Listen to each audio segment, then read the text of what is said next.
with only a glance. She's over me. She's over me.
Ladies and gentlemen, boys and girls of all ages, how you guys doing? Hope you're having a wonderful end of your week. Happy Friday, everybody. You made it. It's now the weekend. Now it counts. So hope you're having a great time, and thank you for spending a good portion of that right here with Don and I, who I will be introducing in just a moment. I guess no better time than the present, but please welcome to the show my good friend and co-host, Mr. Don Longbeard. Wow. Yeah. Wow. I just decided. Simple and to the point. Straightforward, Wow. Don. I just can't think of any more other names to call you. Well, hopefully they're all good. Yeah, well, like co-pilot, Oh, right-hand man, right. Well, the big toe, I was kind of the big toe, I like that one. Okay. That one was a fun I keep you on balance, buddy. That's right. Exactly. You can't walk boy. without the big toe. Oh. That's right. So welcome, everybody, and how you doing, brother? Oh, I'm doing good, doing good. Just wish this day was either a little longer or a little shorter. Can't decide which. Well, I guess it's just going to be right in the middle there. Well, it's just an average day. It's an average day with an average guy like me. Happy Friday. Happy Friday. Yeah, it's a great start to the weekend, of course. Weather here was pretty pleasant, a little dry, but, it's okay. I wouldn't know I was sweating inside all day. Oh, yeah? Yeah. Not a lot of air? Slave driving process and all.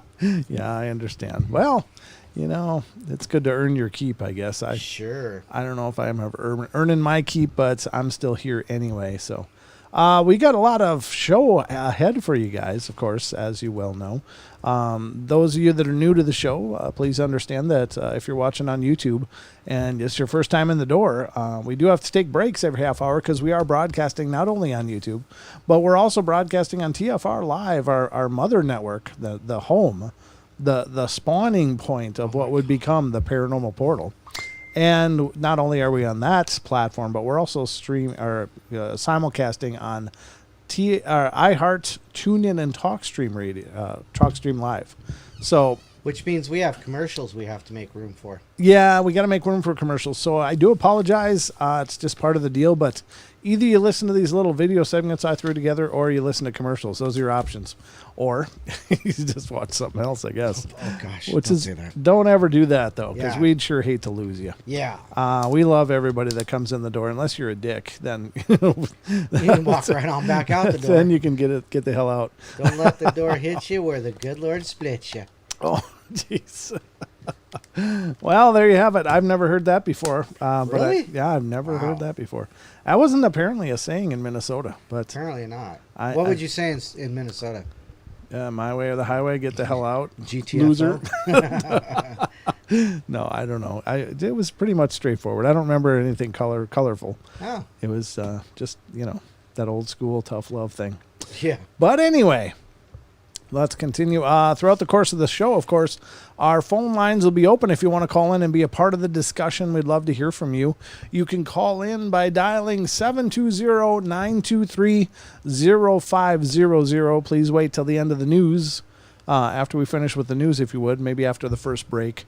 Then we'll open it up to call-ins. But that is the number. If you're looking on YouTube, look above my head, and the number is way up there under the words Paranormal Portal. It's kind of small, but it is there. It's represented very, very tinily, if that's even a word. But what am I forgetting, Don? That's kind of it, isn't it? Steve Major? Steve Majors? Casting calls or anything? No, I think he's got everybody he needs now. In fact, he's looks like everything for the siege at Alpha 5 is going to be all set to go as far as I know. I don't know that he needs anything else. Sweet. So it looks like at least he's gotten enough communications that he doesn't need to keep seeking more, is what it sounds like. But good. That's all I know. That is going to be a great project, by the way, and we're especially excited to be involved in that as well. What was I going to say, though? I was going to say something that I totally... Oh, the podcast, of course. The Paranormal Portal is not just a YouTube channel. This is our live streams, but we also have a podcast, and this isn't it. This isn't it. You can find the podcast on all the major platforms, and that's really exciting. So if you want to check out some other shows that you've never heard here, or at least most of them you've never heard here, then go over and to your favorite podcast player and look for the Paranormal Portal, because you'll find us. We're going to be there waiting for you. So that's kind of cool. Yep. All right, so without further ado, Don, I think it's time. Oh, a special thank you to the Freaky Friday crew. Oh, yeah. Crew. Yeah. Crew. I said clue. Crew. Kev, Naysay, and Scotty did a great job. Naysay had a really wild time slip experience. Yeah. We were listening to that going, ooh. What the heck? That's pretty weird. So we're glad Naysay made it all the way through that and ended up back with the rest of us. But yeah, well, let's get to the news. What do you say, Don? Certainly, to the news. Time for the news.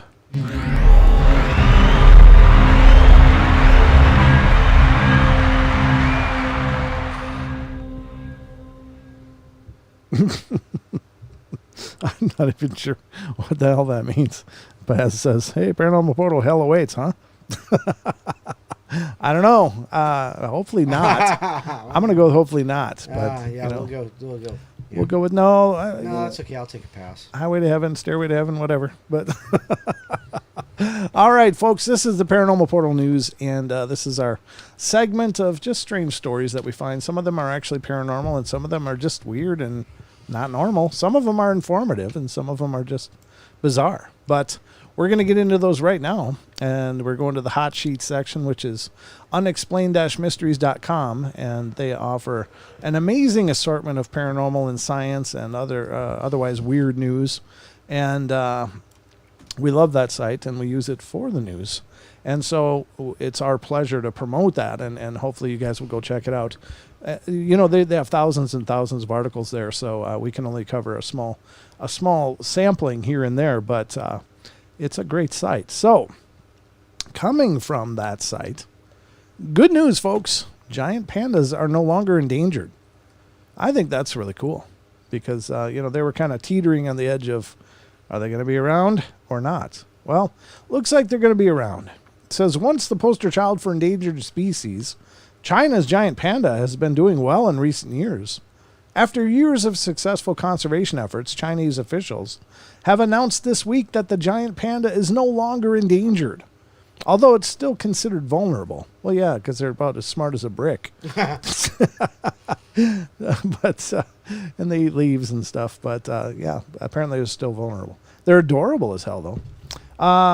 Chui Shuang, head of the Environment Ministry's Department of Nature and Ecology Conservation, noted that the change in status reflected in the country's efforts to preserve biodiversity and that it was due to improved living conditions and China's efforts in keeping their habitats integrated. There's no denying that authorities have been going to great lengths to help the species in recent years, with concerted efforts being made to replant bamboo forests, their main source of food. It's now estimated that there are around 1,800 individuals in the wild. Other native species, such as the Amur leopard and the Siberian tiger, have also seen population increase for the same reason. While the news has been welcomed by conservationists, some have warned that the reclassification risks encouraging complacency over the status of what is still a vulnerable species. It will be important to maintain efforts over the coming years to ensure that things don't slip backwards. Yeah, if they're still vulnerable, that means they're still kind of, it's still not a great situation, but it's much more improved. Right. So that's cool. Yeah, so no more grilling, right? No more grilling pandas, as far as I know, dang Don. it. So, gonna have to stick with raccoons or something. I blame the WWF. Gonna have to stick with trash pandas. Trash pandas. Dang it. Well, there you have it, folks. I love that kind of stuff because, I'm a very environmentally conscious person to a degree. I mean, I obviously am not out planting forests or anything, but I definitely share the concern that, we're pretty hard on our world. So that's good news. Speaking of hell, Paz, here you go. Wow. This next article's for you. But your name is Pazuzu, so I'm sure you're okay with it. Yeah. All right. You kind of opened the door on that one. Unexplainedmysteries.com. Man claims he went to hell for 23 minutes. Oof, that's about long enough, I think. After having a near-death experience in 1998, Bill Weiss awoke with some rather disturbing recollections. Ask someone who has had a near-death experience what they remember about it, and most of the time they will recall seeing loved ones, a tunnel of light, and a feeling of peace and contentment. For Bill Weiss, however, his experience was quite the opposite. Weiss claims that he had gotten up at around 3 a.m. to get a drink when he had what he described as an out-of-body experience, which saw him travel through a long tunnel to what he believes was hell itself. It was getting hotter and hotter, and I landed on a stone floor in a prison cell in hell, he said. There were stone walls, bars, and it was more like a dungeon, a filthy, stinking, smoke-filled dungeon. The heat was so unbearable. I wondered how could I be alive? Why am I here? How did I get here? The next thing he knew, he was sharing the cell with what appeared to be 2 large demons. And they directed this hatred they had towards God, towards me. He said, one demon picked me up and threw me into the wall of this prison cell, and I felt as if bones had broken. Now I know a spirit doesn't have bones, but it felt that way. I wondered, why am I still alive through this? Another demon dug its claws into my chest. Ow. The scene then shifted into a pit of flame that was filled with thousands of skeletal people. The stench in hell is the most foul, putrid, disgusting odor, he said. Before he knew it, however, he was back in his body. He went on to write a book about his experience, which ended up selling millions of copies. Wow. Whether he had a genuine experience or was simply dreaming, however, remains unclear. Well, that just gets back to, do you believe that people have near-death experiences, or do you believe it's just a DMT purge or release in the brain contributing to all these hallucinations? And I don't know. I think that there's something very profound going on in near-death experiences. Right. I'm personally not a big believer in quote-unquote hell. Right. But I believe that perhaps it may be a machination of our own in order to, pay a penance of some kind for the life we lived. But it's maybe, I don't know. It's my own spirituality. Take it or leave it. But I gotcha. yeah, I don't know. I think that's definitely a place I wouldn't want to go, though. It's weird that he was in this out-of-body experience or this near-death experience, and yet he had full physical sensation. Right. I think that's what's very profound, because it wasn't just your normal astral projection. It wasn't just a dream. I mean, he was feeling every bit of being there, and I think that that's pretty powerful. I don't know. That's scary stuff for sure. So I'm glad he made it back, and hopefully he's gone on to live a better life. Because if it is real, you don't want to be a dick. You don't want to play that game. Or end up in hell. Yeah, you might end up in hell, and that ain't no good. So there you have it, Don. There you have it. There you have it. Very hotly. Very, very intense stuff. All right, the next story is a tech one. It's coming from apparently from NASA, and they've let us know that Ingenuity is still going strong after 9 flights. Wow. That's the little that thing. helicopter on Mars. Gotcha. Yeah. Okay.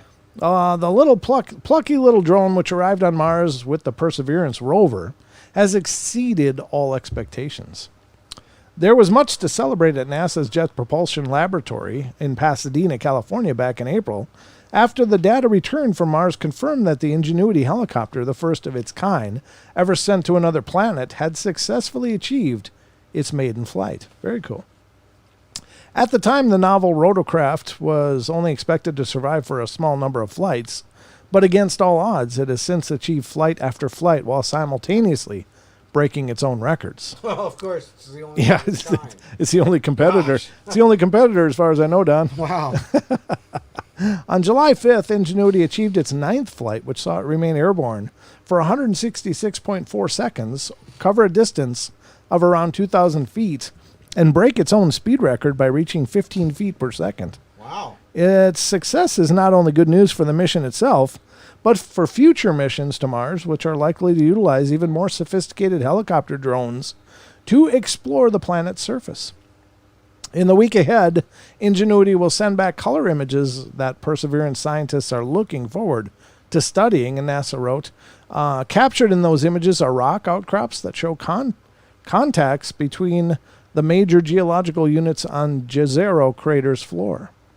They also include a system of fractures the Perseverance team calls raised ridges, which the rover's scientists hope to visit in part to investigate whether an ancient subsurface habitat might be preserved there. Wow. Yeah, that's pretty cool.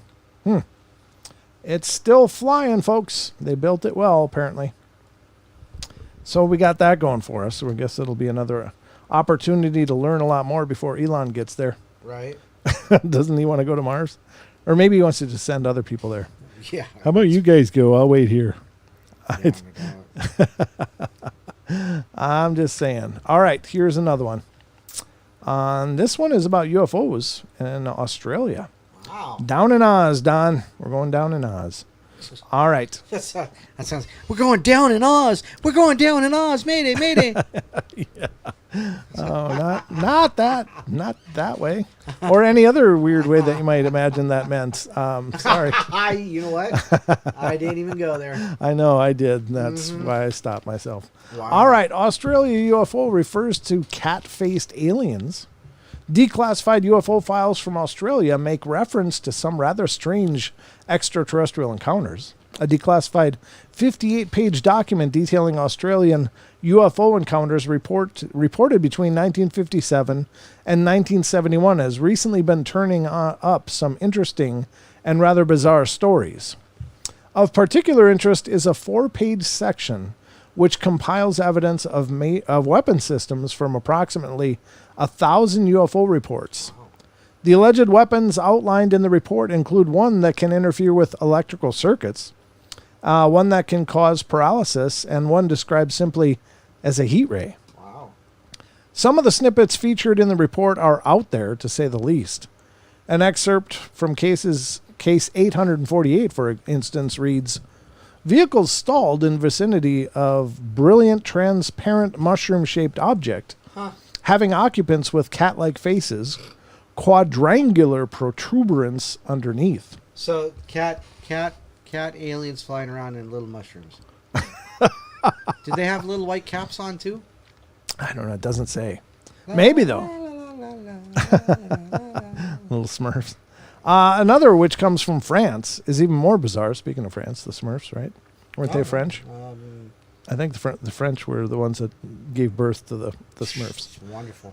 When DeWilde attempted to intercept 2 dwarfs, a strong orange light was emitted from an object on rail tracks about 20 feet away. DeWild lost use of speech and legs until light had been switched off. Suffice it to say that there's some rather unusual close encounters. You can read the other excerpts from the report right here. Wow. Well, that sounds almost too good to be true, doesn't it? It sure does. I don't know if it's... I got to look at it and see what that looks like now. Tweaktown is... Tweaktown. Wow. I don't know. Do they have teeth here? No. Oh, yeah, there is a bunch of... there's a few. I mean, there's not a whole lot. View gallery 4 images. Yeah, I mean, there's probably some great information in there, but I think we're gonna minimize that at least for now and continue on, because the news waits for no one, Don. It does not. It doesn't. No. There's always news. I guess that was all the news I had. Is that possible? Apparently. We got 6 minutes. I guess we're gonna dig into that article a little bit more, Don. Sweet. Hold on. Let me open it back up. Let's see what else it says. I guess I blew right through those. I was reading in a faster fashion, apparently. Declassified Australian UFO report involves cat-faced dwarf aliens. So that was a synopsis of what we just read. Right. Vehicle stalled in the vicinity of brilliant, transparent mushroom-shaped object having occupant with cat-like faces. Engine died as green object wider than road came at high speed with shriek and heat wave. Truck engine stalled. Intense light seen to right on witness as witness got out of the to inspect. The light, God bless it. I'm going to blow this up. This is like You're painful. already blowing it up. I know. Yeah, not in a good way. The light came closer and landed on the road on a tripod. On a tripod. Okay, so it had 3 legs. It had 3 legs. Nice. Yep. It was not now seen. Jesus, really? Get out of here. It was now seen to right on witness got out to what? Wait, it was now seen to be 80 feet in diameter and 30 feet high. Something like an elevator came down with a man in blue coveralls. Oh my goodness. Car stalled. Yeah, yep. Page 24 features an introduction that states a list of 3 weapon systems. Yeah, we covered those. Under stalled engines, it reads on page 27 that a vehicle stalled in the vicinity of transparent cat-like. Yeah, we saw that. In contact with 2 dwarfs who used an object to paralyze one of the individuals. The paralyzed individual was unable to move or talk until the light was shut off. Wow. Is that a shut the hell up a beam? Shut the hell up beam was on, Don. That is wild. The DeWild attempted to intercept 2 dwarfs. A strong orange light was emitted from the object on rail tracks about 20 feet away. Lorenzen's account says the light was as powerful as, I don't know what that means, like a magnesium flare maybe or something. Oh, okay, yeah. From a square opening. DeWild lost use of speech and legs until the beam was switched off. Wow. That's creepy. Yeah, I don't know, folks. I mean, there's lots of weird claims out there. I've never heard of the cat-faced people before. Yeah, have you? Nope. I mean, you're more versed in the UFO lore than I am, but yeah, cat-faced people, not familiar with that one. Okay. Well, that's interesting. That's very interesting. All right. Well, that's about all I know. But I think, folks, that's going to conclude. Rachel. What? We can communicate with them by sending electronic signals featuring the sound frequencies of shaking a bag of cat treats. Oh, my. Or going, kitty, kitty, kitty. And sending up Kitty, a little kitty, kitty kitty. crack, too. Yeah. All right. This is a mint that grows on Earth. This has been a production of the Paranormal Portal News. And now back to our regularly scheduled program.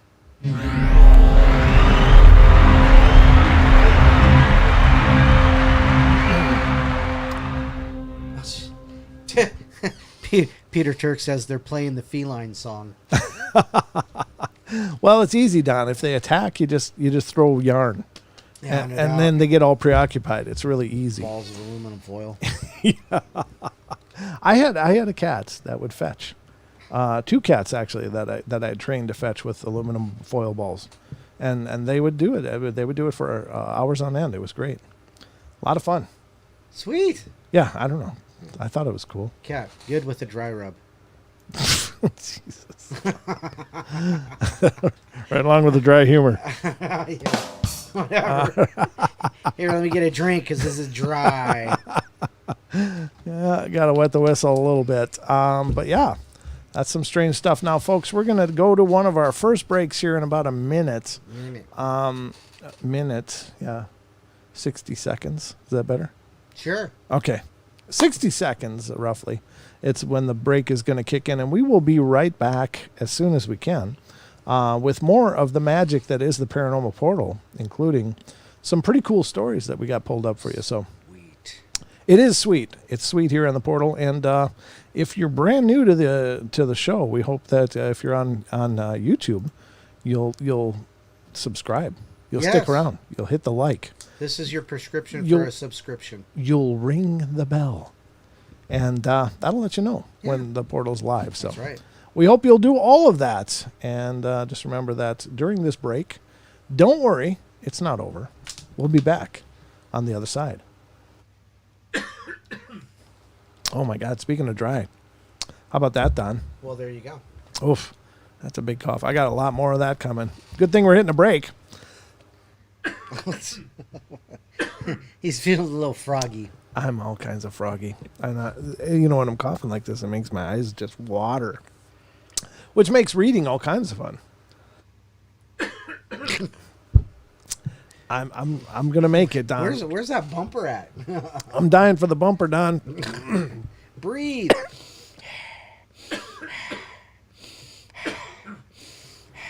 All right, we're gonna go to break. I don't care, bumper or not. We're going to break right now. I gotta work this out. So we'll be right back, ladies and gentlemen, for more of the Paranormal Portal. Maybe.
No hype, no fear. Real people, real radio.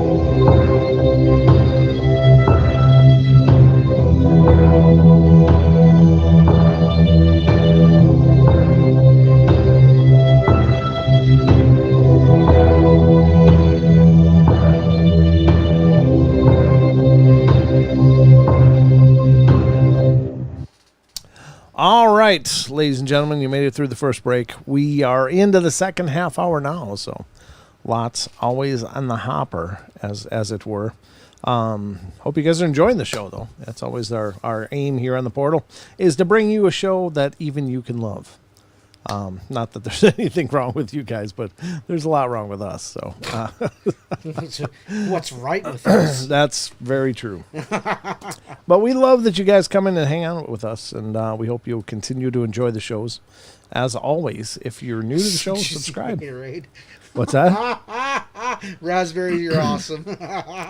What happened? Nothing. Oh, okay. Well done. Do we got a troll in here? I don't know yet. Looks like it. I don't know. We'll see. We'll see. But this is a troll-free zone. If you're coming to chat and raise some hell, you're in the wrong place.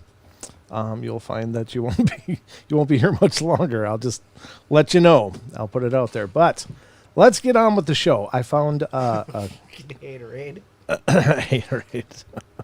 I found a great article. Awesome. Go with that great thing. Go with that thing.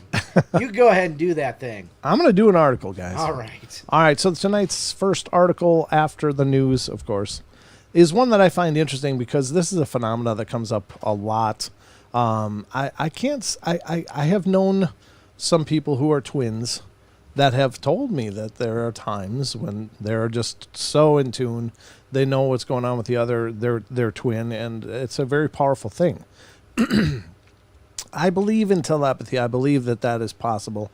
I believe that we have a lot of in my opinion, we have a lot of abilities that, for whatever reason aren't turned on naturally, but I think that we have the capacity to open up ourselves to all kinds of possibilities. I think that's just kind of the nature of the human condition. But what I found was interesting is if you have a person who there is a genetic exact copy of, would it be possible that they would be connected in more ways than just physically being identical to each other? Right. And do they somehow have a soul link as well, or something to that effect? And so this article I thought would be fun, and this is an article from liveabout.com, and it's evidence for twin telepathy. So let's get into this and find out about this twin telepathy. If any of you have a twin out there and can relate to this, I would love to know about it. So it was written by Stephen Wagner on May 24th, 2019. It says, telepathy may not be a thing for X-Men comic book heroes. May not only be a thing for X-Men comic book heroes. I'll learn to read someday, guys. Just hold your breath. No, don't. No, don't. We need to keep tuning in. If you're a twin, you may have felt that your twin sibling is in danger, sad, happy, or physically hurt without even being in the same city as them. There have been many stories of such twin telepathy, and perhaps these instances could be the basis of further research.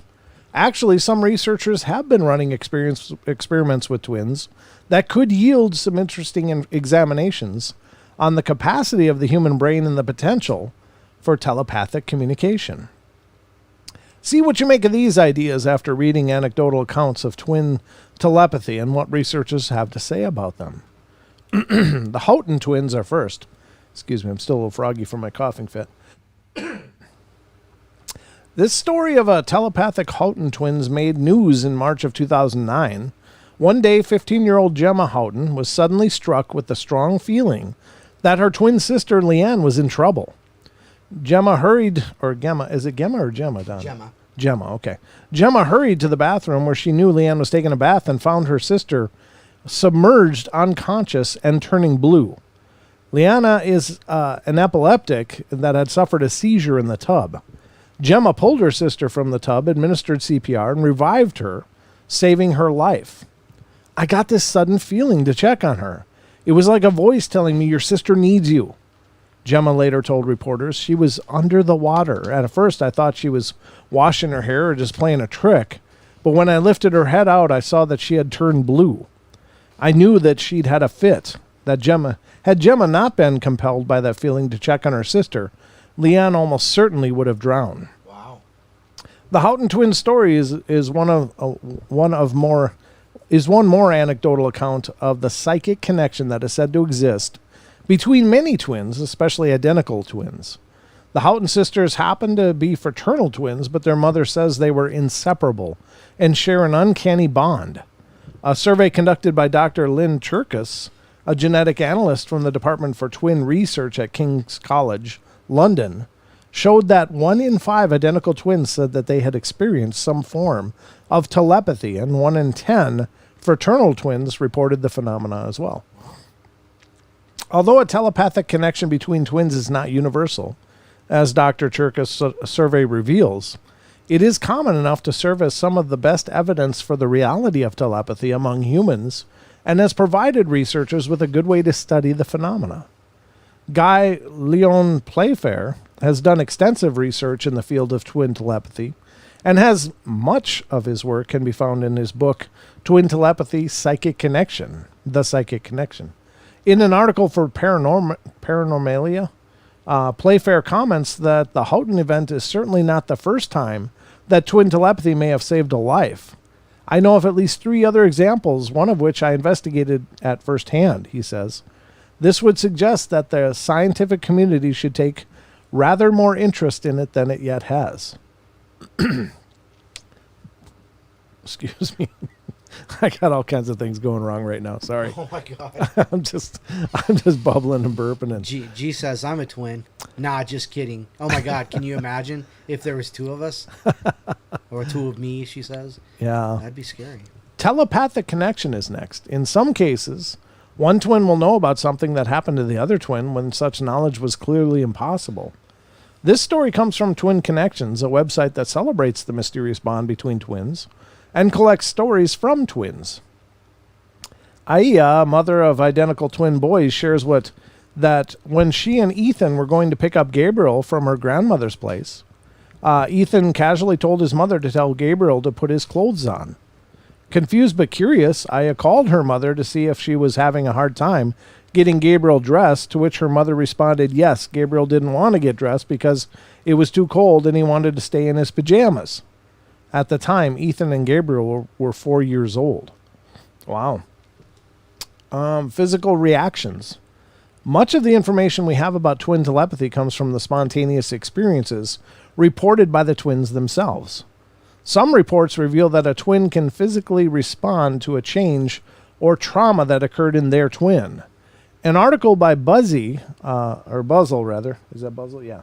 About twin telepathy provides a few such anecdotes. 2 male twins had different areas of interest. One played soccer and the other took guitar lessons. After a few months, however, the soccer-playing twin could play the guitar nearly as well as his brother without ever having taken a lesson. A study of the boys also said that they had limited interaction with each other during the time they were pursuing these interests. Another story is that a man in Texas was forced to sit down due to a stabbing pain in his chest, and he later learned that his twin brother in New York was having a heart attack at the same time. Wow. Similarly, a young girl had an accident with her bicycle and broke her ankle. Her twin sister developed swelling in the same uninjured ankle. Wow. That's powerful, right? Yeah, that's crazy. Coincidence argument. Are these just cases of 2 people who share very similar genetics simply making similar choices? Or is there truly a psychic connection that transcends distance? Most scientists are naturally skeptical of such anecdotes as evidence of telepathic communication. We do hear of things like this happening between identical twins more often than fraternal. But it isn't telepathy, says Dr. Nancy Segal, professor of psychology and director of the Twin Studies Center at California State University. In an article for Lawrence Journal World, they're merely coincidences that occur when two people are so much alike. In the first place, it's nature and nurture, same heredity, same environment. Identical twins come from the same egg, and they do tend to have the same general thought patterns, intelligence levels, likes and dislikes. Yeah, I don't think that makes it, though.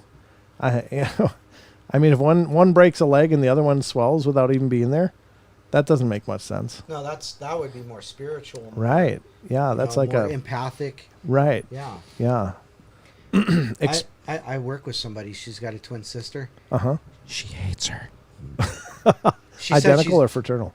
Identical. Oh, wow. And I know both of them, and I can only tell the two apart because I know the one so well, or much better, I should say.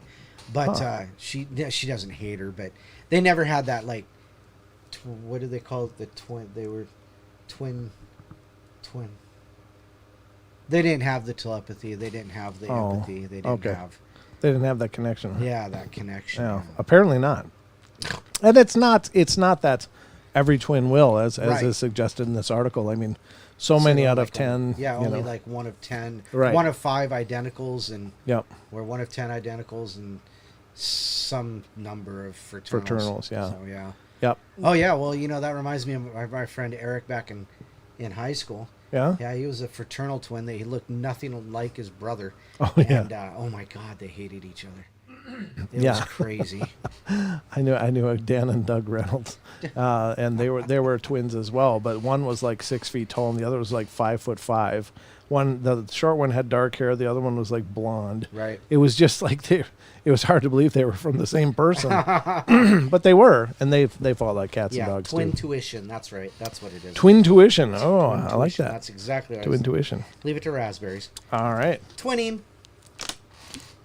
She's twinning. That'd be a lucky day. Oh. All right. Experiments. Guy Leon Playfair, in addition to his book of research, has conducted informal experiments on his own to test the psychic connection between twins. These are some of the results. For a television show in 2003, Playfair set up a test for twins, Richard and Damien Prowls. Richard was placed in a soundproof booth with a bucket of ice water, while Damien was some distance away in another studio hooked up to a polygraph machine, a lie detector machine, that measures respiration, muscle, and skin response.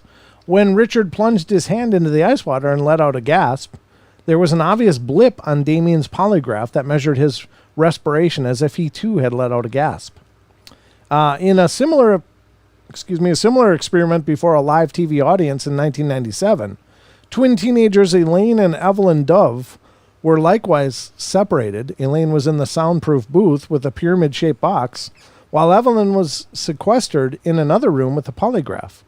While Elaine was sitting relaxed, suddenly the box exploded in a harmless but shocking pop of sparks, flashes, and colored smoke.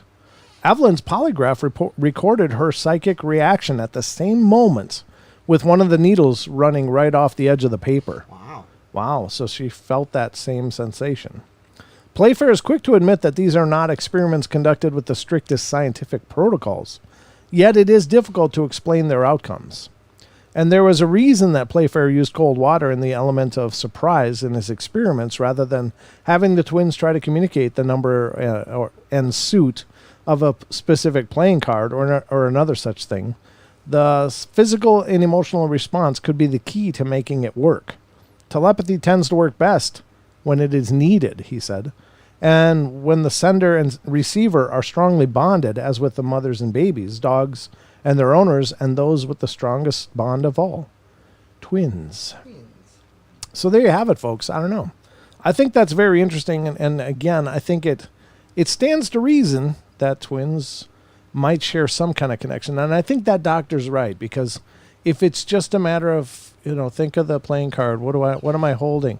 What is your sister looking at? Can you tell me? And Right. and to get some kind of measured response. And maybe there would be something there, but maybe it would just be, right around the chance level. Right. So I think a highly charged event like the shocking cold of the ice water would be like a natural, like, oh, and that would probably send out a bigger ripple Right. telepathically to someone that's already receiving and you're already connected to. Right. Then just, hey, spill this water on your leg. How does it feel? Well, Buzzacina says, I think it's the connection of the bioelectric field. Twins would have a closer frequency. That's a pretty good point. That's interesting. Yeah, that's a really thought interesting right point. Yeah, I think that's very, very probable that you might be onto something there because, everybody probably has their own resonance to a degree. Right. And, it's a matter of, Right. being in that same frequency. Rachel says maybe the energy of their bodies form a type of quantum wormhole connection that Right. affects the molecular structure of their body. What if it has to do with quantum entanglement, though? Oh. So, I mean, they're from this same egg, so they could they share some of the same atomic matter that might have been split apart and spread? So if they ever share the same exact space, will they paradox? Will they rebound? They'll rebond and they'll become one person. Oh, that'd be scary. That'd be scary. Yeah, it would be. Paranormal Portal, I think everyone gives off brainwaves that are undetectable to our Right. current technology, but identical twins have the same brainwaves frequency, so that's maybe how they link. Yeah, I think that's very possible. I think you guys are really onto something here. Yep. Yep. I think you guys are absolutely onto something. That makes sense on a lot of different levels. And I don't I don't ever discount the spiritual in favor of the physical, but I think the spiritual link would already be there, and the physical link would only strengthen that spiritual link. And so I don't think one is devoid of the other. Like, it sounds like the sciences like to focus on, let's give it stimuli and let's see if the other one feels the stimuli or reacts to it. Right. But and it doesn't really acknowledge the fact that there's a bond. Well, they're the physical stimuli versus the emotional stimuli. Right. But I'm Right. yeah, exactly. But I'm talking like the spiritual bond Right. is, it's not just spiritual. But I do believe that animals are very telepathic to a degree, maybe more empathic than telepathic. But Did you see what G just wrote? what G just write? G just wrote, I think my dog tunes into my frequency. Oh. Because my pup knows what I'm going to do before I do it. She knows when I'm pulling into the street to come home. Oh wow. I think our close pets are like Twins connection. Twins connection. Yeah. Yeah, exactly. I think you're absolutely right, G. And that's Shh, that's don't where I tell was. her that. That's where I'm going with this, though, because Yeah. and again, the Caesar, the dog whisperer, he talks about dogs cueing off of their owners. Right. Like, if you have a high-strung dog, chances are you're a high-strung person because they're cueing off of your energy. If you're relaxed, they're going to be relaxed. They are absolutely these perfect little receptors for our energetic field or frequency or our energetic projections. And so, you get these people that are really high-strung, afraid they get a dog because the world is frightening. Well, Right. then when they walk their dog, they're going to be in this frightened, heightened state. Well, their dog's going to be really frightened and heightened too, because it's like, all right, what's going on? What's going on? So I think that animals are definitely cued into us just naturally. That's probably why, when we walk into forests, everything's like, get the hell away. Everything runs away screaming. But I think that's very, very powerful stuff. I think spiritually, by virtue of being alive or whatever, we have all of these things built into us. It's just some people are built with them more turned on than other people. It's kind of like the whole psychic, awareness that some people seem to have so much more than other people. Right. And it's not because of, and I hate the term gifts, Right. I have gifts. Well, no, you just got lucky probably. And maybe there's any number of reasons, but I think anything that's being demonstrated in these measures is like the reason that it's being demonstrated, I think, is because it's an example for the rest of us. This is what's possible. Right. We can, and like my mom, for instance, she knew that I was choking on a piece of a car, and she was in a whole nother room sewing. You mean like a Matchbox car? Yeah, it was like Okay. it was like a wood car. It had a clicker, and it came off, and I got lodged in my throat, and I couldn't breathe. Because that would have been really weird had you been taking bites of like a spark plug out of a motor. Yeah, I was chewing on the spark plugs when I became choking. No, I was playing with a toy car, and part of it broke off. Great article topic. Thank you, Android. But she was sewing. I was in the garage because it was nice and cool, and she was sewing in the next room. I mean, it wasn't like she was a house away. She was checking on me, but I was just suddenly, choking. And she said she suddenly got that urge she had to get there now. And she got up and ran out there, and sure enough, I was going blue. So I couldn't breathe, and she saved me. But she got that psychic push. For whatever reason. Maybe my panic was geared to like, Mom, help. Right. I don't know. I don't remember the situation, but I just know that she said it happened. Maybe that's the key. Awesomeness. If you don't know or have an ability, how can you turn it on and use it? But I think we do. I think we all do. And that's what I think is important to remember. Because I hate when people use their gifts as like, well, this is why I'm better than you. Mm-hmm. And nobody's better than anyone. Nobody's more elevated than anyone else. It's just that some people may have those abilities to, as an example to the rest of us. Like, hey, this is what's possible. And I think some people are just, lucky enough to have it turned on when they were born. Other people, maybe are lucky not to have it. I don't know, because some of the psychics talk, the things that they see and deal with, it might be better not to have that turned on. Especially Uri Geller. Yeah. I think he's haunted by his own ego. I think he's just trying hard to be relevant still.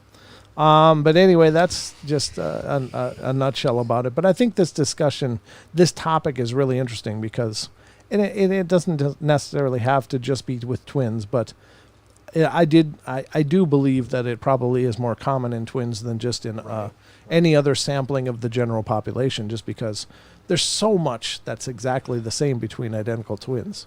And so it stands to reason that they're probably going to be more plugged in on the norm than most people. Right. Not exclusively, but on the norm. So, I don't know. Just I thought that was a fun article. So, I like talking about it. And if anybody else has any other ideas or things that they want to explore about that, by all means, let us know. Let's see, how long is this one? That's more than... I can read that in 3 minutes, can I? I think so. All right, we're going to move over to the Factinate article, and this is the one we've been working on. Written by Stephen Y. Experiences... I don't know. What? I don't know. Oh, I don't know why either. All right, number 85, Guardian Angel. Let me begin by saying I was born in 1998. This is by far the weirdest experience I've had. And anyway, I'm not much of a dreamer, but when I do dream, it's usually very lucid and memorable. I had a dream that my mother was alone in an old, really poor-looking house with a newborn sister and was waiting for my dad to get home. It was dark out, and my mother was anxious, waiting at the door, hoping my father would show up. The house was a one-room structure with only 4 or 5 candles illuminating it. I was casually talking to my mother, saying it's all okay, and just reassuring her that everything is okay. And suddenly my mom looked at me and was thanking me for being with her while she was alone and for protecting her. The next thing I know, I wake up, and I thought it was an odd dream, but didn't think much of it after I showered and went to work. Fast forward 3 days. It's a Friday night, and my parents and I are outside in the front yard sitting around a fire talking. And my parents began to joke about how my mother used to pop my father's bike tires when they lived in Mexico. My parents are Mexican and came to the U.S. in '95. I asked what's the story behind that, and they began to explain to me that back when my sister was born in 1991, they lived in an old shack in a poor part of a small town in Mexico for a year. My father had the habit of going out on his bike with friends to drink and not coming home until the next morning, so my mom would pop the tires on his bike so he wouldn't leave. I laughed and didn't think much else until they continued on about it. My mom said she'd been terrified of being home alone in the tiny home because they lived in an alley known as El Callejón de la Lorna, which translates to Alley of the Weeping Woman. Yeah, the Lorna. Yep. For those unfamiliar, the Weeping Woman is an urban legend in Mexico about a ghost woman who roams the areas of Mexico and even parts of the U.S. weeping for her missing kids. And naturally, an alley named after the ghost is going to be as terrifying as all get out. Welcome to Elm Street. My mother continued on by saying how terrified she was in the house, all alone, and how she would wait, praying for my father to come home.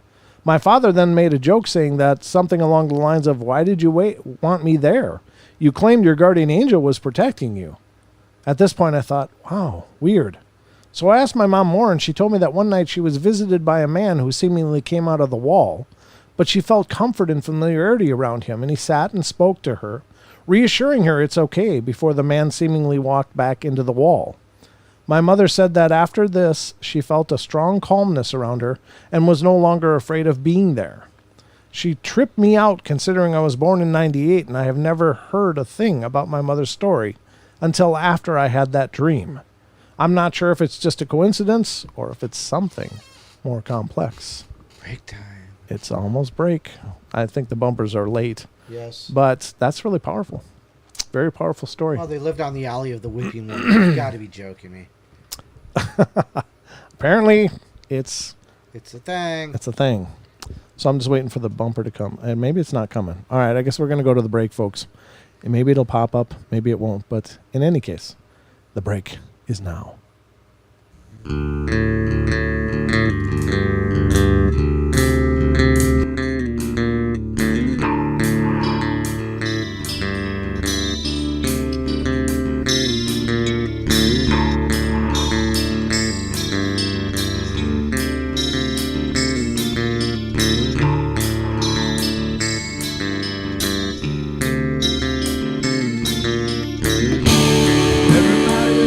Play their games.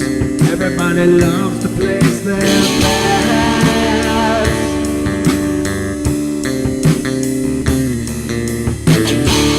They don't understand the price I paid. They don't care to comprehend.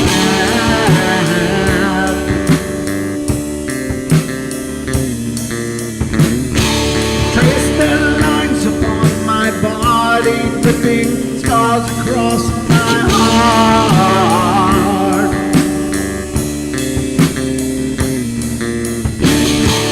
Raging anger pours inside me as their lies keep falling apart.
With my silence, I am not a stupid boy.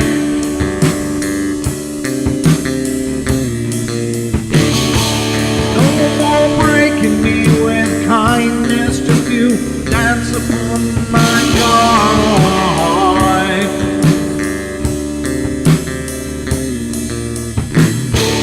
Leading me with empty promise, you're just another fucking mess.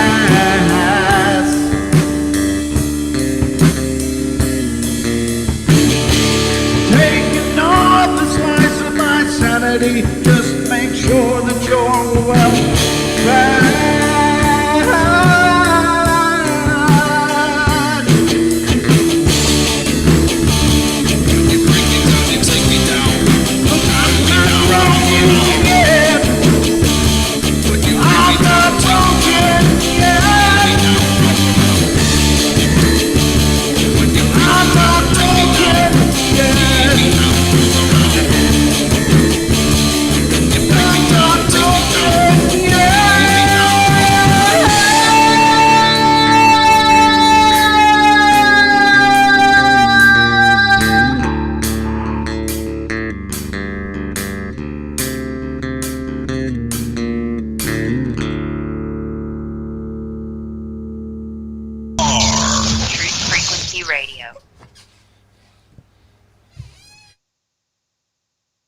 This looks extraordinarily bad. They linger in a perpetual dream state, a nightmare from which they cannot wake.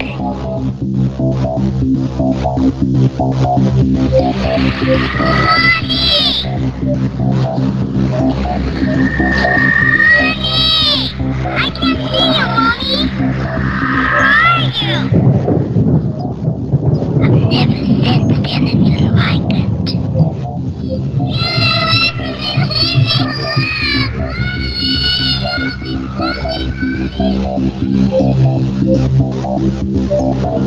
Caroline is not like those she's with. They're attracted to the one thing about her that is different from themselves. Her life force. It is very strong. It gives off its own illumination. It is a light that implies life and memory of love and home and earthly pleasures. Something they desperately desire, but can't have anymore. Right now, she's the closest thing to that. Poltergeists are usually associated with an individual. Hauntings seem to be connected with an area. A house, usually. Poltergeist disturbances are of fairly short duration, perhaps a couple of months. Hauntings can go on for years.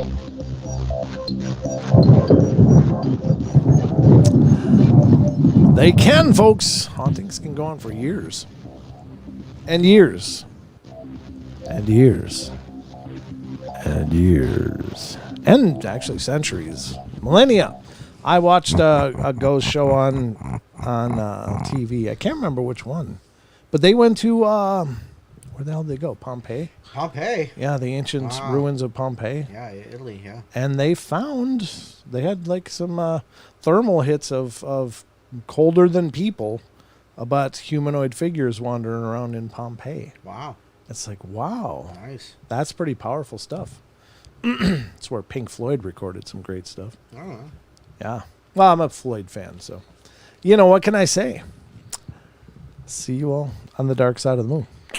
All right. Well, welcome back, folks. We are back at it into hour number 2. And wouldn't you know it, we got a phone call. So let's get to the call and find out just what's going on here. And this is area code 626. You are on the air. Hello, friends. It's Ruthie. Hi, Ruthie. Did you see that? Hi, Don. You got, well, that was both of us. We both said it. Oh, I thought so. I thought my phone was echoing. Nope. How are you guys? Pretty Doing good. We're doing good. How are you Good. today? It's so hot in California. I'm dying. Oh, no. Wow. This heat hit like 110 in Bakersfield, where my family lives, and it's not as hot here, but it's just too much too fast, and it's real humid. And oh my God, it's kind of jump in the shower like every half hour. You know, we went through a 105, 106 degree spell for several days. It was at least in the 100 range for many days. Couple days, yeah. Yeah. Days, And it was like, oh my God, it's terrifying. It's horribly hot. That's scary. Yeah. I saw that. I was checking on your weather up there, and I thought, oh my goodness. Yeah. It's just too much, too soon. Yeah. Yeah. I know. Just stay hydrated. I know, right? Yeah, that's what you got to do. Lots of water. I was going to, that and ginger ale and Pedialyte or whatever you're going to do. So what's on your mind tonight? I was going to share an angel story. I know last week you did that, and it was too late for me to call in. Oh, perfect. I just wanted to share something happy. Please. Yeah. Let's see. I'm going to come outside where it's cooler. Before you do Okay, that, let me just tell you that one of the articles I have pulled up for tonight's show that we may get time for is Angel Encounters. So that's kind of perfect. Oh, cool. Serendipity. Oh, it's always so nice. Yep. Yeah, Yep. definitely. Okay. Well, this one's really short. Before my daughter was born, I never really had angel experiences, just paranormal, the negative kind. So when my daughter was born, all these great things started happening. Well, one night, I lived in a little 2-story house, and I used to block off the stairs. You know, dangerous, like 18 stairs going upstairs. Oh, okay. And all of a sudden, I got this feeling like, oh, man, I don't think I put, the baby, what do you call it? The gate? The baby bumper there. Yeah, the gate. Uh-huh. And I run out of the kitchen, and I look, and my daughter is nowhere. And I'm a good mom. I'm really hypervigilant. So I was, kicking myself. And I look, and she is at the top of the stairs, Brent. Oh, my God. She had climbed. She was only like a year old, maybe a little less. Uh-huh. She had climbed all the way up to the top, and she turned around and went, Mom! And then she did that. She fell backwards. Oh, no. Okay, so I just went, oh, dear God, help me. I said it out loud, really loud. And I felt like somebody lifted me up from my butt and pushed me up the stairs. I literally took 2 steps up the stairs, and there were 18 stairs. I caught her, but before I caught her, she was at a 50-degree angle. Something pushed her back up and forward. Wow. Oh, wow. And I know, right? And I was like, oh, thank you. And I just sat there crying. And then I told her, don't you ever do that again. Don't you ever do that again. Called my mom, and my mom goes, oh, those are her angels. And my mom was like, oh, no big deal. Well, it's an awesome deal. Well, that was like the first encounter I ever had with angels with her, her guides and stuff. And it just got better from there.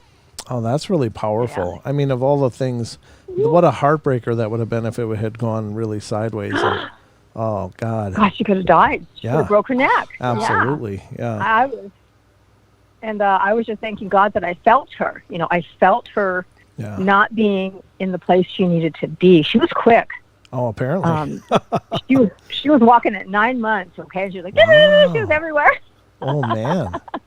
She was a little tomboy climbing up fences, climbing up chain link. She was jumping from furniture to furniture. I swear, Brent, she really had me going. Oh, I bet. And thank God she's older now and she's on her own.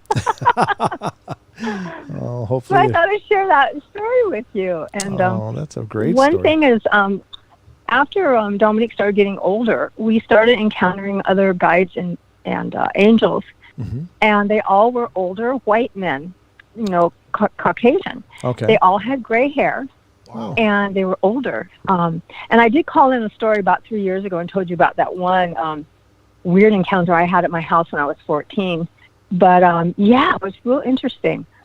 So whenever I meet an older gentleman with white hair, a little overweight, I always think, is this my angel? Is he checking on me? That's really cool. Yeah. I think there's a lot to that. It's pretty cool. I think that, it's very possible that we do encounter them from time to time. I've often thought about that. It's like, you ever see, you sometimes there's these points where you'll talk to somebody and it's different than talking to anybody else. And I've had this happen a couple times in my life. And it just has a really powerful energy to it at the same time. And I don't know, either they're our angels or they're just some kind of other, representation of a divine being. And I don't know what to make of it, but I think that it's very possible. I even think that maybe some of the dark ones, I'm pretty sure that I've passed a few of those as well. Just those really dead souls. And I don't know how else to explain it, but there's some people. Oh, yeah, they're here too, for sure. Yeah, and it's very strange. No, but it's true. Yeah. It's their energy. Like when they talk to you, they're not real descriptive. They're very to the point when they do talk to you, the good ones, the ones from the light. Mm-hmm. And they just give you that feeling that their energy is so high. Yeah. It kind of stops you in your tracks. And of course, the dark ones make you shake. Like you're like, like a foreboding feeling. Yeah. You can actually see the darkness in their eyes and in their aura. Mm-hmm. Yeah. Well, that's interesting. Awesome. Oh, I love it when we talk about stuff like that because it's really awesome. It is, and I think it's a very cool story, and I'm really thrilled that you called in and shared it with us. Yeah, it's good to talk to you guys, and I'm waiting to hear what else you guys have to talk about on the show. All right. Well, I will unveil all that momentarily, but thank you, Ruthie. It's great to talk to you as well, and thank you so much for being a part of our journey tonight. We do enjoy it. Oh, no. I know I miss talking to you guys. I'll call in sooner. All right, my lady. Thank you so much. Okay, guys. Good night. Good night. Ruthie. See you, Ruthie. Okay, bye. That's a really powerful story. That's a good one, yeah. I was cringing when she was telling it. It's like, Yeah. oh no, because in your mind, what can you do? You have 18 stairs between you and your falling child. Right. I mean, you'd like to think that you could make a superhuman leap or, Right. move faster than thought or whatever. But, unfortunately, that rarely happens. So I'm really glad that story ended the way it did. There's certain things that to me in this world are really hard to understand, hard to conceptualize. And one of them is to have to watch your child get hurt. Right. And God forbid, even worse. It's like, oh my God, I would hope that there would be some kind of divine intervention that could just be there at the right time and make it okay. And I'm so glad that was her experience. Very cool. Wow. Oof. Got my heart pumping. But that's what the portal does anyway. There you go. All right. So we got some more of these stories from Fact and Nate. We kind of started a little early on this part of the show. I don't know. What do you think, Don? Should we talk about angels? Yeah, sure. We might as well. That's a great segue. If I can find them. What did I do with them? Brent's Tabathon. No, I thought I for sure. Maybe I already pulled it over here. Hold on. Da da da da da da da da da da. Nope. I already read this one.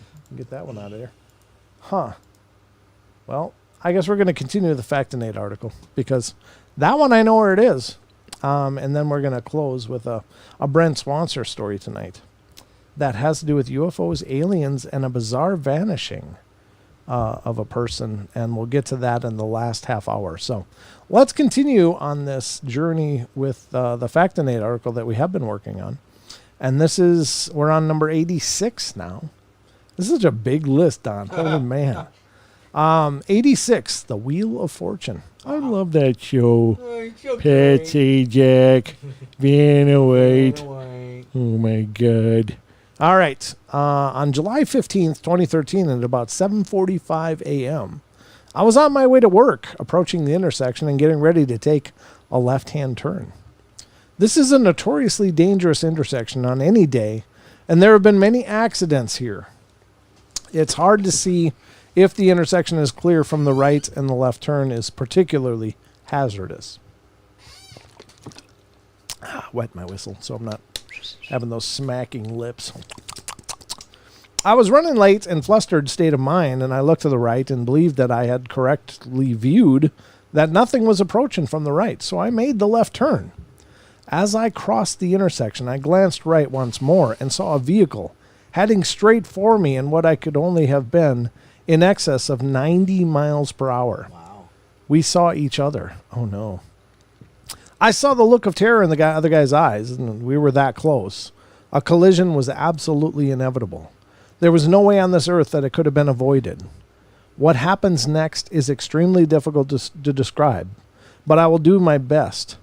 Across from the front of the car on the left is in almost the opposite direction to the oncoming vehicle was a field. I suddenly became aware of a very large object approaching slowly on a diagonal across the field, and it was coming directly towards my car. Time was not functioning normally while this was happening, if it was functioning at all. I had the space to notice this happening, but I can't explain how I was able to do that. The object, when I first saw it, appeared to be about the size of a 10-floor tower block. Wow. It subjectively seemed to be about 200 or 300 yards across the field.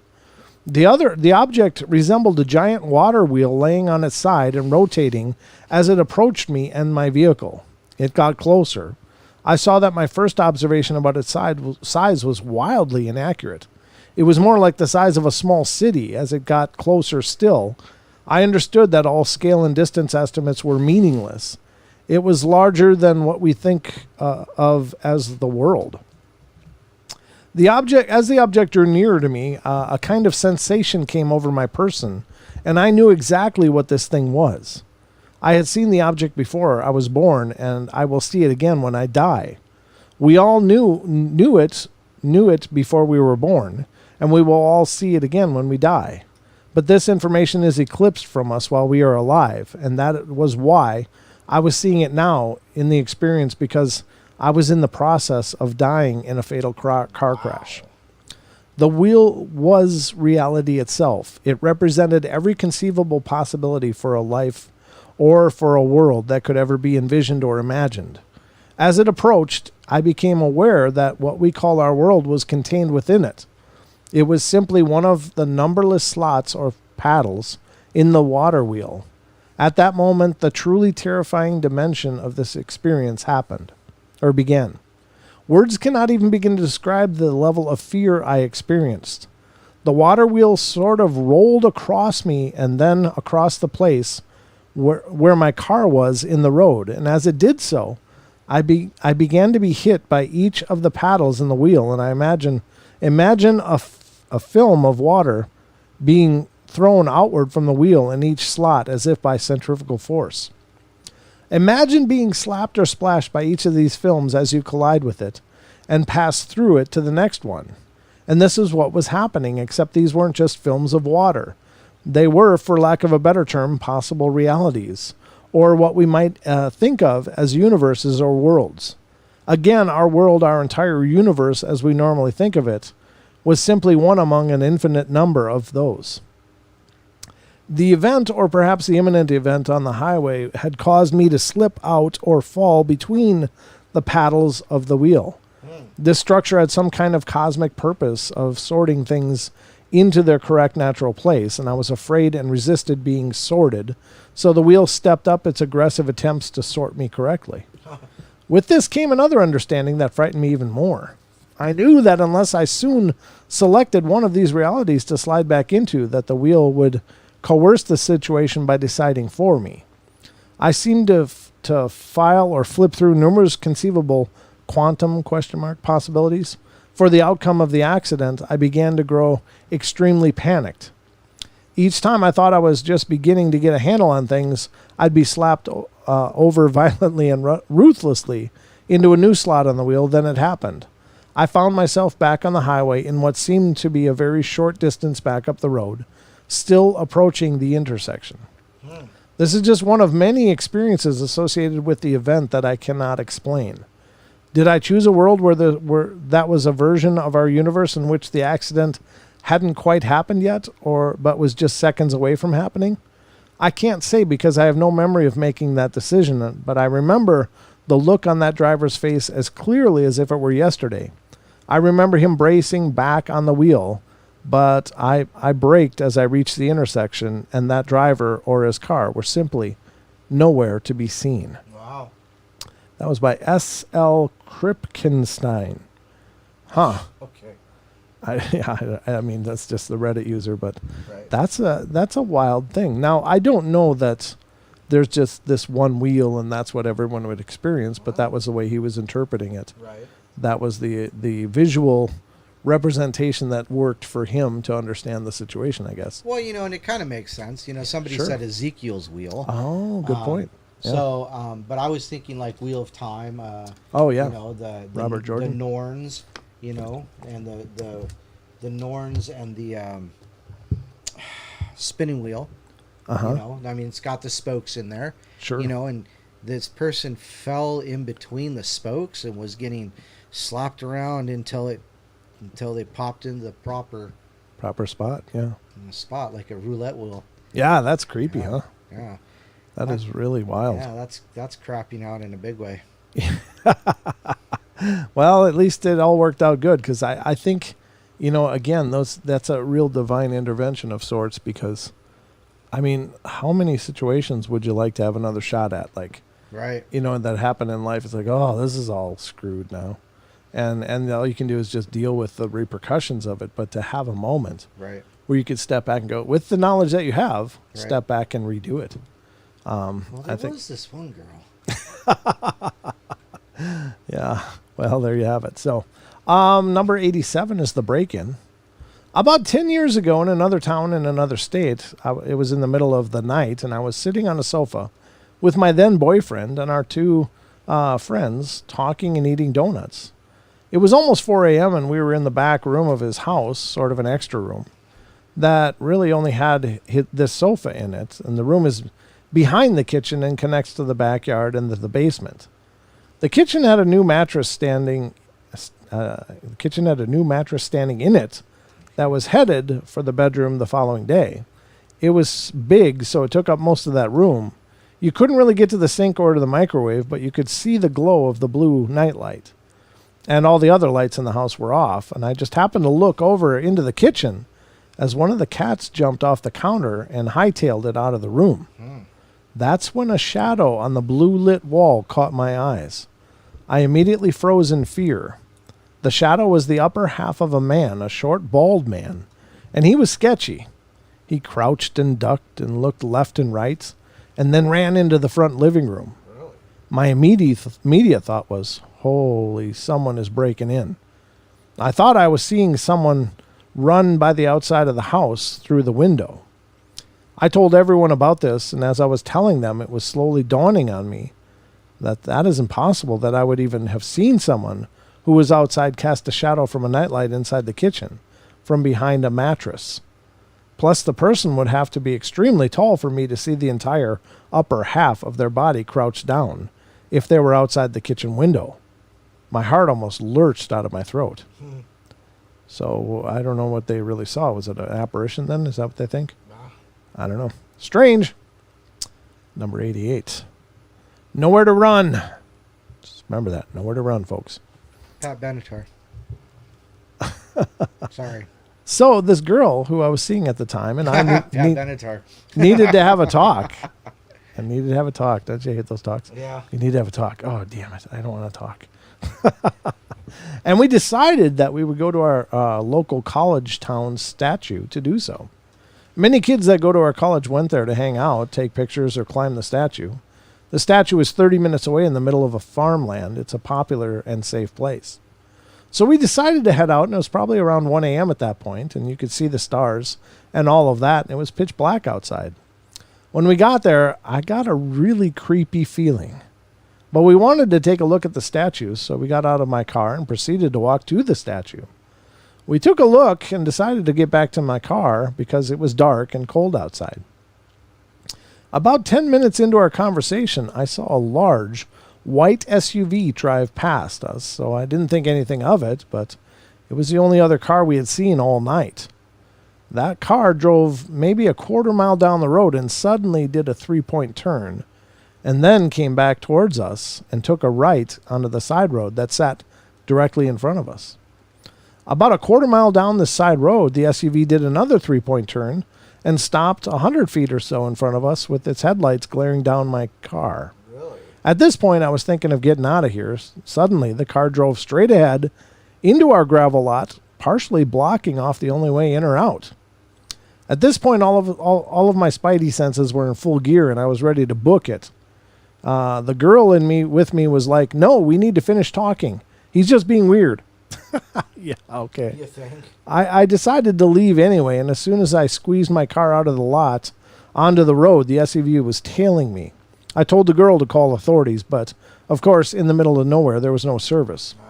I started to push my car and was going up over 120 miles per hour on this small country road, surrounded by nothing, and, of course, the SUV is right on us. Once we finally started to reach civilization, there was an intersection with other cars. I finally gave a sigh of relief and thought that this guy would leave us alone, so just to test him, I turned on my left turn signal and got ready to turn. I turned my wheel enough so that it would look like I was going to turn, and then quickly put my entire weight on my gas and went straight. He followed me exactly, with the turn signal turning, accelerating, everything. A couple of miles later, we finally got reception and called the authorities, and as we were on the phone with them, a brightly lit gas station appeared and we turned into it. I figured if this guy was going to kill or kidnap us, he was going to have to do it where other people can see. As soon as I turned into that gas station, he booked it to wherever he was going.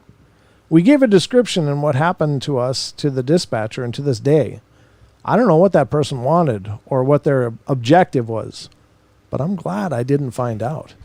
What happened with the talk? I guess they got done talking real quick. Yeah, real quick. All of a sudden, whatever was so important wasn't quite as important. Not when you're looking at possible serial killer following you. Jeez. Well, true, yeah. That's like way creepy. Yeesh. Those darn talks. All right, so let's see where we're at here. We're just about at the break, ladies and gentlemen. And so I guess rather than diving into anything else, we're just going to hold into a holding pattern here while we wait for the bumper to ring its notes and let us know that it's time to go to break. But let me think. Teespring, folks. Teespring. If you want to help support the show, you want to help us continue to do what we do and more, then we need your help. Yes. And you can certainly do that by going to teespring.com/stores/paranormal-portal, right? Yes. Yes. And the link is in the description if you're on YouTube. If not, we'd love for you to help support what we're doing. But I'm just waiting for the bell to come. But you can go over there and check it out. Got some pretty cool stuff. And more cool stuff on the way, of course. Because we don't ever rest on our laurels here on the portal. We're always adapting and changing and evolving. So I don't know where that bumper is, dude. It's lost. It's lost in the ethers. Why was... The Ether Archives. That's what I was thinking. Hey, that's what I was thinking. We got that twin thing cooking. All right, guys. We'll be right back in just a couple minutes. Don't go away for more of the Paranormal Portal in just a couple minutes.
Thank you.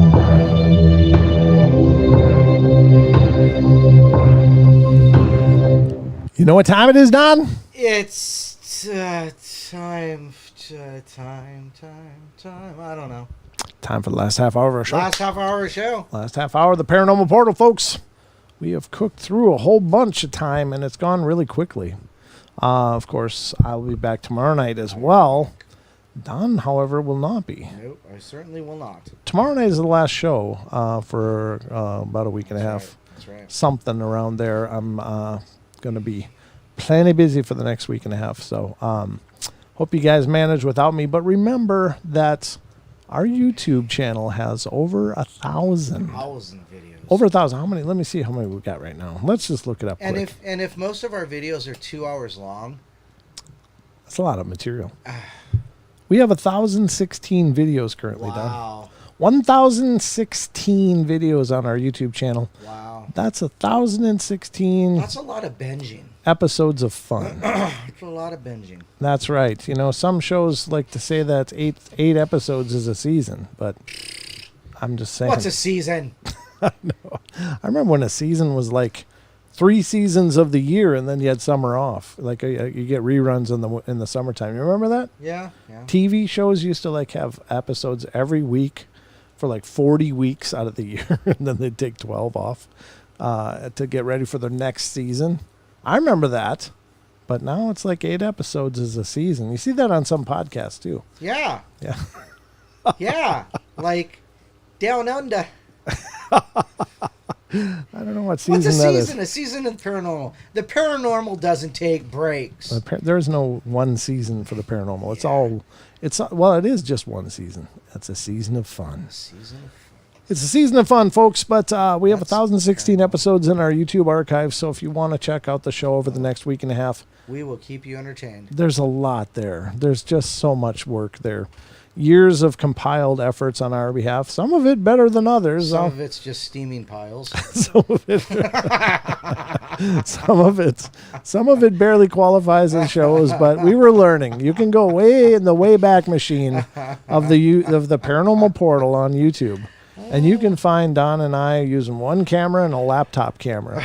It was a laptop camera, and it was what we had. We used a projection screen, like a Halloween projector with some video looping behind us with Paranormal Portal on it. Stacy popped in the chat. She remembers those days. Oh yeah, she remembers those days very well. Yep, she was around then. Yep, she was. Stacy's like an OG. She is. Yeah, she's an OG in the portal. So, but you can see those episodes, and it was still Don and I being just about as stupid as we are now. But yeah, that didn't get any better. While our production value has improved, the quality is still. The show is still the same. So we had a lot of fun doing it then, just like we do now. But we hope you'll check it out. Check this out, Don. Our Social Blade score went up. Wow, we're a B- now? We're at a B- on Social Blade. That's pretty good. That's pretty respectable, folks. I don't know. We used to be we were C, then we got to C+, now we're at a B-. So B-. We're improving, I guess, at least as far as Social Blade's concerned. But check out the shows on youtube.com/paranormal portal, or you can check out the podcast, or you can check out both. The podcasts will be new every Sunday in the next 2 Sundays. So check those out. And you know how long a season is for that? 52 weeks. Yeah, we do actual 52-week seasons on our podcast. And we're on the 3rd season now. Yeah, isn't that weird? So that's, for the first year, though. For the first year, we did 3 seasons. 3 episodes per week. And that was 156. Is that what it was? 156 shows. Wow. Seems like it should have been more. Okay. Yeah, but it was a lot. But we got hundreds and hundreds of shows on our podcast as well. So lots to check out. Yeah, let's see. We've been doing this for a while now. We've been doing it for a while. I also want to mention, if you're watching on TFR, iHeart, tune in and TalkStream Live, stick around, because Paisley Wild's coming up next with the Spaces Between. Do you have any idea what she's doing tonight, Don? No. Okay. Well, whatever it is will be good. So we hope you'll stick around and help support what she's doing. And she streams on YouTube as well. You can find her show at youtube.com/thespacesbetween. And it's always an opportunity for fun. Android says, what's going to be the episode when you hit 10,000 followers? That's just going to be a Ooh. drunk fest. Yeah, we're going to get drunk and sit around in Speedos, I think. Smoking stogies. Oh, the 10 million things that went right through my head. Oh, dear God. Oh, gosh. Yeah, well, I mean, we're just a couple of idiots anyway. What are you doing with that banana? Hey, that doesn't go there. I hope this is self-talk you're rehearsing here, Don, because I'm pretty sure. Wow. I'm just going to leave that lay and die a painful, slow death. All right, folks, we're going to move on to an article by our very own good friend, Mr. Brent Swanser. Brent Swanser. Who is an amazing writer. He writes for mysteriousuniverse.org, and he has an amazing website group, Facebook group on Facebook. Go to Dark League Paranormal. You can hang out with him and his other crew members over there, and Don and I, of course, are members over there as well. Yep. It's a great group. It's full of great discussions. Right now, it's a weekend, so they do like movie clips. Everybody shares a movie clip from their favorite movies and stuff. So, right. I feel bad for Tracy Gale.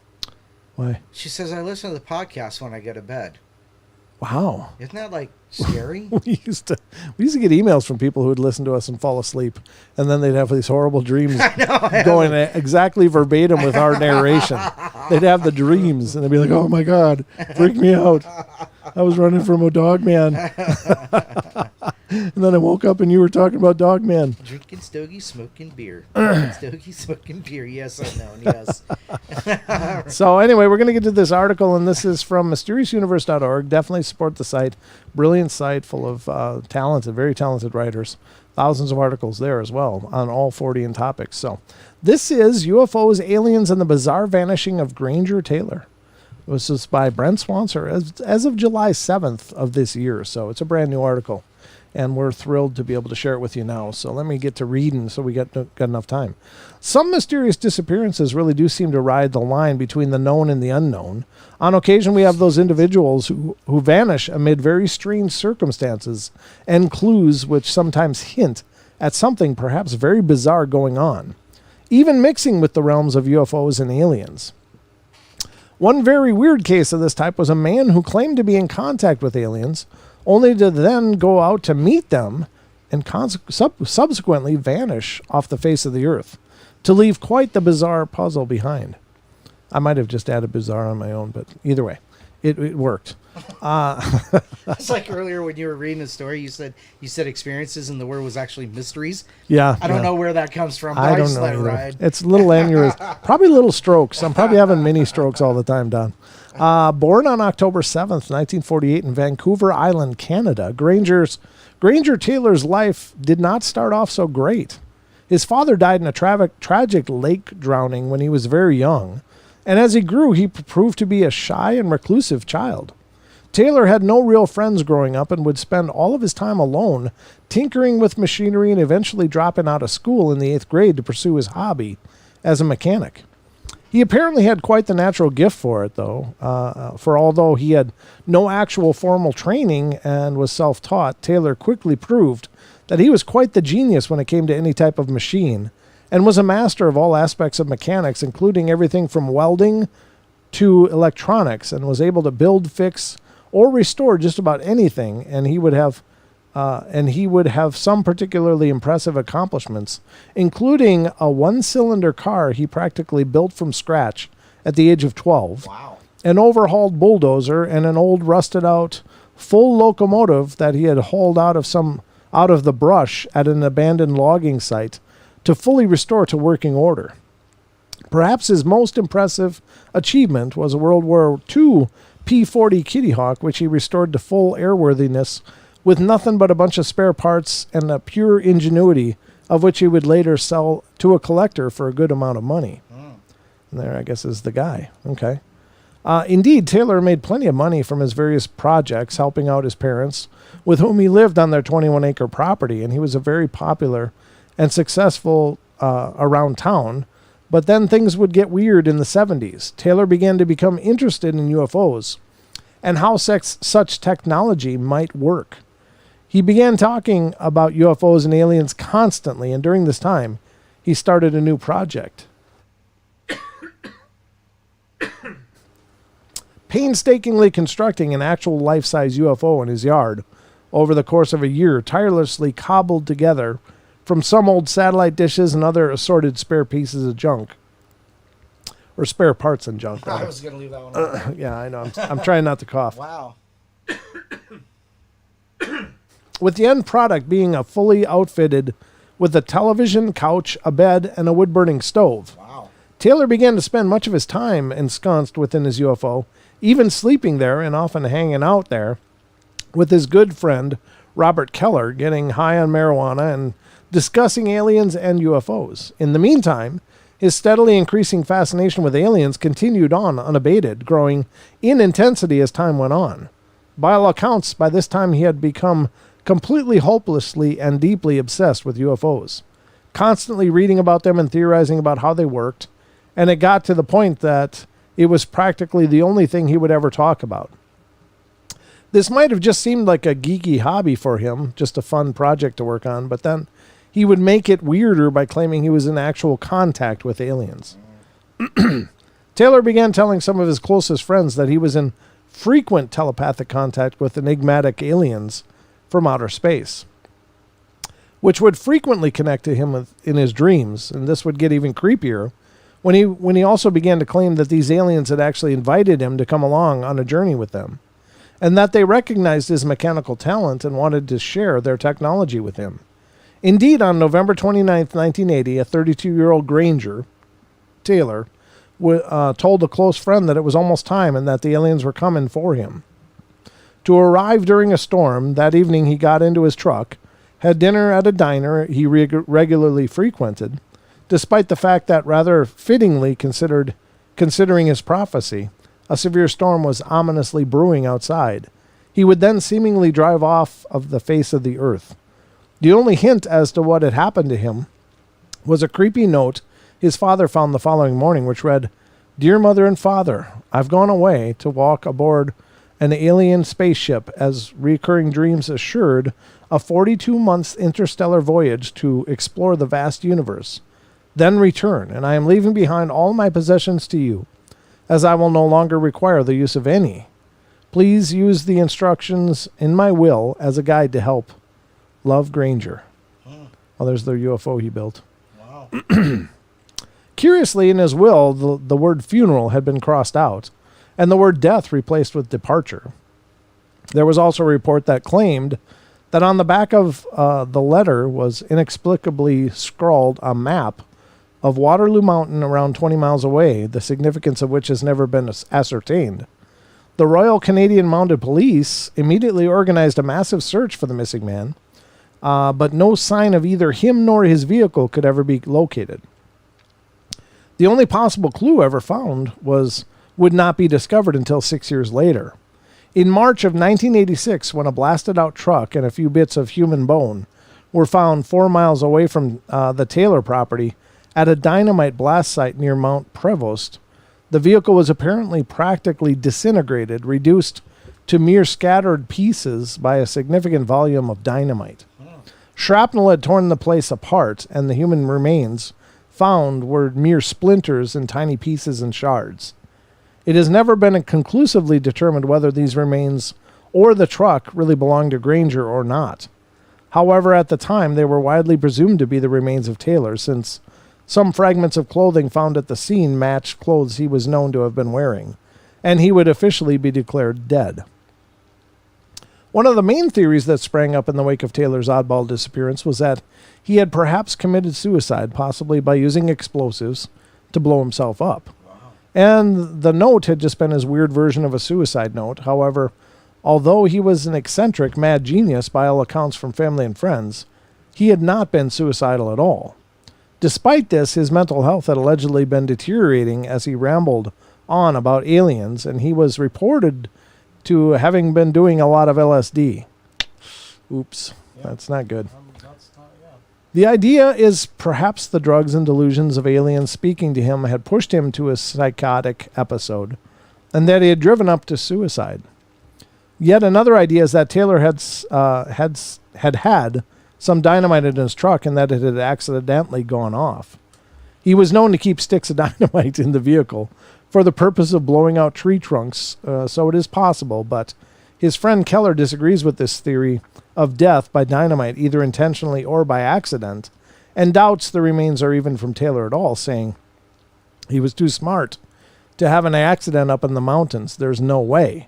He knew how to handle explosives. He was basically an expert. So when it came to safety, that was his number one priority. It doesn't work with me. He wouldn't have had an accident. And he wouldn't have done it on purpose. The police said it was a blue truck, but his truck was a Pepto-Bismol pink. Ugh. I helped him paint it with my buddy Darren. What they found up on the mountain was not Granger's truck. They have no actual idea if it was Granger's bones or not. Granger was the most intelligent, down-to-earth, wise man that I've ever met in my life. He wasn't a nut. He was a very, very intelligent guy who carried on with his life normally, but after you say spaceman, then all of a sudden he becomes a nut. Oh, look at that picture. Huh. Plenty of other theories have swirled about as well, including that he ran off to start a new life, was kidnapped by the U.S. government, or was recruited by a secret agency or society for his skills, that he was killed for some secret technology he had stumbled across, or, of course, that he was taken away by aliens precisely as he had predicted. There's no way to know, and all we can say for sure is that whether Granger was the victim of suicide, a secret cabal, or a demented, troubled mind, or he was truly whisked away to the stars by otherworldly beings, his odd case has never been solved, and it remains one of the strangest, surreal disappearances there is. What happened to him? The answers remain elusive, and we will probably never know for sure. Wow. Yikes. It's no wonder I love this guy, though. The Brent Swanser just does such a great job. Yeah. I'd never even heard of this guy. Had you? No. Yeah. It sounds like it would have been big news, though. I mean, I don't know whether he was any kind of nationally known person or not, but I mean, he was known enough to have disappeared, I guess. Right. That's really bizarre. Huh. So there you have it, folks. The case of the bizarre vanishing of Granger Taylor. I don't know. What do you think, Don? Do you think he blew up? When did he disappear? In 1980? Yeah, in the 80s, I think. He was born... Born 48. And yeah, I think it said something about 1980. Right. Yeah, November 29th, 1980. 32-year-old Granger. Okay, so Taylor's friend Robert Keller was only 15 in 1980. Oh, really? That's what this says. Oh, okay. Interesting. That's very interesting, yeah. I mean, I don't know. It kind of does make sense. I mean, if Granger was a special needs person, say like, what we now know is like autistic or Asperger's. Mm-hmm. Asperger's people with Asperger's, they're highly intelligent, but sometimes they just get stuck on these things. Sure. And, so that's kind of how this reads. And especially having a younger friend, half his age, right. It really kind of doesn't surprise me that, that's all he talked about. Right. They have this, they can have these heavy duty obsessions. But as for having accidents, yeah, that could happen. But interesting, yeah. That's really twisted. I don't know. I think it's very interesting that the truck was blue, that blew up, but his truck was Pepto-Bismol colored. And I don't know. Maybe the paint blew off too and they left the blue underneath. Maybe it was a blue truck before they painted it. I don't know. But that's really bizarre. I don't know what to make of things like that. Now, I don't think it's impossible that, people have been taken away, whether by choice or not. But there's many people that claim to have, gone to the stars with these extraterrestrial beings. It's hard to swallow. I mean, I'll be the first to admit it's tough to kind of sort through in your head. It's like, why? What's the point? And maybe there's no way to know, but it doesn't invalidate their claims. Even though I can't quite wrap my head around it, doesn't invalidate it. And I don't mean to sound judgmental, like, oh, those real screwball people believe that. I don't know what to think. It's another one of those avenues in the paranormal that, I mean, what do you do with it? Well, I don't know. These people that claim to have been abducted swear that they've been abducted, and they're absolutely convinced that that's the case. And then you hear, stories like Betty and Barney Hill, not Benny, Betty, and she had pretty intimate knowledge of the shipping routes of Zeta Reticuli before it was even really a known star system to us. And she mapped it out with showing the routes that they would go and how it would work for that civilization, and as trade routes and stuff between different planets or whatever. And I mean, that's powerful stuff. There's actually a documentary on this. On Granger Taylor? Yeah, it's called Spaceman. Oh, wow. It's a new documentary airing on CBC TV next week. This is 20, when was this written? 2019. So this is... So it is out there, okay. It's out there, yeah. It's called Spaceman. Wow. That's it, folks. I don't know. Is it possible? Sure, it's possible. I think there are extraterrestrials that do visit. I think I've seen one of their ships. I think I've seen actually a few of their ships since then, but the one time really was no mistaking it. The second one that I saw was more of a light, and the third one I saw was like looking at the underside of the one that I saw the first time. It was like this circular thing going over that, on the underside of it looked like these pie pieces, making a circle. It looked like it was like when you cut a pie or a pizza, the slices, that's what the underside of it looked like as it went over this house. But again, I wasn't recording back then, so it's another one of those, hey, I saw it, and it's kind of up to you to believe it or not. But I think they're coming. I think they're here for any number of reasons. Maybe it's genetic research. Maybe it's keeping tabs on us being a grand experiment of theirs. Maybe they're just kind of extraterrestrial caretakers charged by some divine providence to look over us as we develop. Who knows? I don't know. But I think it's all on the table. Android, did you see the new Unsolved Mysteries on Netflix? There's a UFO episode on there. It was so fascinating because so many eyewitnesses and some abducted were on Coast to Coast. Yeah, I didn't see it. No, I didn't. I don't watch nearly enough of those. Mm-hmm. I love those shows, but unfortunately in my house, I'm the only one that loves those shows. So I watch them when I have time and can sit down and do it. But, it's just one of those things. There's another one on Netflix, or it was on Netflix where I first saw it. It was the story of what the hell's his name? It was like, it wasn't, I can't even remember, but it was Stan Romanov or Romanov or something like that. Why does that name ring a bell? Because you and I have talked about it. We probably have. Yeah, but I will tell you that I'm not a big. At first, when I saw the documentary, I was a big believer in the Stan Roman whatever his last name is, in his story. At first, I was really taken back, like, wow, he really sounds like he experienced something wild. But I do know another person that has interviewed him. This is years ago, and they had him on camera, and he was always claiming there's stuff going on around him all the time. Now, the way his camera was set up, he didn't realize that his hand was in frame, and he was holding a pen, and you can see it. I've seen the video footage. Oh, yeah. And he flips the pen up and then acts like, where did that come from? He flips it with his hand. Now, that right there, in that one moment, no matter what else he said prior to that, whatever else, it didn't matter because his credibility to me was ruined. He was on camera flipping that pen up and then acted like, where'd that come from? And that was just one of the things that supposedly happened around him while he was on camera with some friends of ours. Yep. Yeah. And I think you saw it with me, right? The video footage of that? I remember the people that interviewed him telling us about it. Yeah. Well, I saw the actual footage of it, and it's just, it was so disappointing, and it really was a heartbreaker because I was like, God, I should get a hold of this guy and talk to him, get him on the show. And then I saw that, I was like, oh. Nope. No. And it was a heartbreaker. But there's a lot of people like that out there, folks, because unfortunately, there are very real people having very real experiences, but there's also a lot of people that are making a pretty good living pitching a bunch of crap. So unfortunately, can't support any of that stuff. So Don, anything in closing? Teespring. Help support the portal. Help us grow. We want to grow. And please spread the word.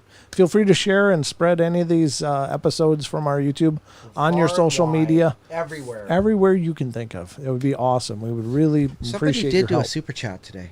Oh, yeah, it was G. She did a super chat. Was it G? No, it wasn't G. Well, maybe it was, but it was somebody That's else. the one I saw. Oh. Well. Oh, somebody else, whoever did it. I'm Yeah. sorry, I didn't see it, but Yeah, thank you I can't so remember much. Who it was, but thank you. I didn't see. I only saw G's. I've been reading and Jeez, stuff. it's about time. I was like, geez. See what I did there? All right. Okay, ladies and gentlemen, that's going to wrap it up for us. We love you all. Be good, be kind, be nice, take care of each other, help each other out, find the magic in every day, and remember to laugh as much as you can. I'll be back tomorrow night with another episode for you. I hope you'll join me then tomorrow at 7 p.m. right here on YouTube, Pacific time. All right, good night, everybody. Good night.